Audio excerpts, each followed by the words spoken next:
அன்பு எய்திய அம்பு கூட சிவனின் கோபத்தால் சாம்பலாயிற்று. காதலியே எரித்த அந்த கணத்தின் ரகசியத்தை தெரிந்து கொள்ளலாம் வாருங்கள். சூரபத்மனின் கொடுமையால் திணறும் தேவர்கள் அவனை அழிக்க சிவனின் புதல்வன் பிறக்க வேண்டும் என்று எண்ணினர். ஆனால் சிவபெருமான் தாட்சாயினியை இழந்த துயரத்தில் ஆழ்ந்த யாகத்தில் இருந்தார். தவம் முடிந்தால் மட்டுமே அவர் பார்வதி தேவியுடன் இணைய முடியும். இதற்கான வழி காதலின் அம்புதான். தேவர்கள் மன்மதனை வேண்டினர். சிவனின் இதயத்தில் காதலை ஏற்றிவிடு. அதற்கு மன்மதனும் வேறு வழியின்றி ஒப்புக்கொண்டான். மன்மதன் மறைந்திருந்து தனது கரும்பு வில்லால் மலர் அம்புகளை சிவபெருமான் மீது எய்தான்.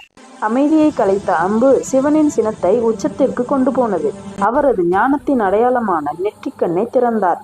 ஒரு நொடியில் மன்மதன் சாம்பலானான்.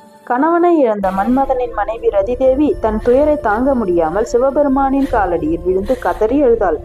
அவளின் பக்தி கண்ணீர் சிவனின் இதயத்தை உருகச் செய்தது. கருணையால் காமன் உயிர் பெற்றான். ஆனால் உருவமின்றி.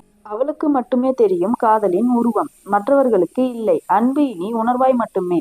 அனங்கனானான் காமதேவன். அன்பு வடிவில்லாதது, ஆனாலும் அழிவில்லாதது. அதுவே சிவன் வழங்கிய உண்மை. ஓம் நமச்சிவாய.